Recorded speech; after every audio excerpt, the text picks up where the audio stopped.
Welcome to Got Money? Understanding the Basics of Grants and Grant Writing, presented by the Government Relations and Grants Department.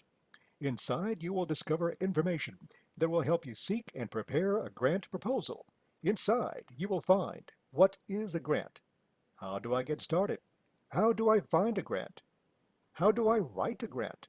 A sample scenario, and the district approval process. Let's start with the basic. What is a grant? Grants provide funding for a specific purpose or project. Grants generally are not paid back. Grants typically require an evaluation or reporting mechanism. Funds must be spent according to the funder's rules, agreed upon project, approved timeline. Grant sources include government agencies, corporations, and foundations. Now, let's take a look at what a grant is not. It is not free money. The funder will have specific requirements and objectives for how the grant is used. It is not forever. A grant will have a specific start and end period for the funds to be spent. Grants are not just for anyone. Grant requirements will specify who is eligible to apply for a grant, and not just any organization can apply for one. While public schools are nonprofits, we do not have the IRS 501c3 designation that some funders require. How do I get started? The way to get started is to focus on your students and an issue affecting them. The issue is the problem that you want to solve. You gather with colleagues and brainstorm possible solutions for the problem you want to solve. Let's say you have finally determined the problem and know you must determine what you need to solve that problem. Well, you need lab equipment, digital devices, books, garden equipment, health-related equipment. The next step is to determine who will manage the grant. When will the grant period start and end? How will you measure success? What will it look like? Let's create a scenario. Let's say that you want to increase third grade reading scores on your campus. You've done your research, and you have determined that a specific literacy program delivered through a digital device could help solve your problem. You access the search function located on the district's Government Relations and Grants website. This site allows you to seek grant opportunities in 12 categories organized by subject. You click on the drop-down and search under both the library and reading categories. Under library, you find the Dollar General Family Literacy Grant. You click on that link and find the deadlines for that grant along with the RFP, which stands for Request for Proposal. This is where you will find the criteria for this particular grant. Now, the next steps are critical. You download the application form, read the directions carefully, follow all the directions to the letter, articulate a compelling need focused on students, challenges, and measurable outcomes. Be sure to create measurable objectives that support your goals. Request a realistic and specific budget with actual program costs. This is an example of how to list a program cost for items proposed to be purchased through grant funds. Also, avoid jargon and acronyms. Their use could cause confusion for fund readers who may not be familiar with them.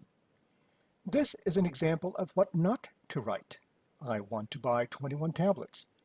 My students can take them home. My students will have fun with them. Instead, take this 4-quadrant approach. State the problem and or need. What does your customer need? The problem is not the lack of something. The focus must be on the customer's need and or problem that you want to address or solve.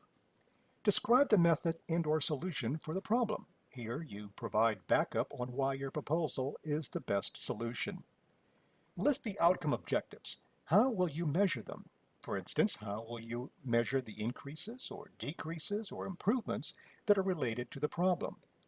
Provide the steps that you will take to solve the problem. Now, take the 4-quadrant approach to your proposal. Do right. Recent reading scores reveal that nearly 70% of our third grade students fail to meet state standards. Our goal is to improve reading scores among the school's 198 third grade students using an approach that engages children at this age. According to a recent Kids and Family Reading Report, technology could be a positive motivator to get students to read. The report states that 57% of kids surveyed say that they are interested in reading an ebook, and a third of the children said that they would read more books for fun if they had access to ebooks on an electronic device. Your grant will help purchase 21 iPads preloaded with grade-level digital books and reading apps proven by similar programs to increase reading scores. Results of assessments done before and after the use of the curriculum will determine the extent of the increase in reading literacy. Notice that the write-up focuses on students and the value, benefits, advantages, measures, and outcomes that would be provided by the curriculum delivered through the digital device. The device itself was never the focus. Once you find a grant that will help you solve a problem, but before you start writing the proposal, discuss the grant with your principal. Remember that there are different processes for different funding. Allow a certain number of days for the return of signed documents. Northeast requires that one of two documents be signed before the proposal is submitted. You must submit this form for signature if the value of the grant that you seek is $5,000 or less. Allow up to 5 working days for the approval of your proposal. If the value of your grant is more than $5,000, then this form must be submitted and signed. This grant amount requires the approval of all associate superintendents and the superintendent. Allow up to 10 working days for the approval of your proposal. The forms and other grant information can be found on the Government Relations and Grants website. The Government Relations and Grants team will help you search, help you write, and help you submit the grant proposal. Grant winners will manage the grant, submit required reports, and enjoy the rewards of watching your students succeed. Feel free to contact us at the following phone number and email addresses. We are standing by to help. Good luck.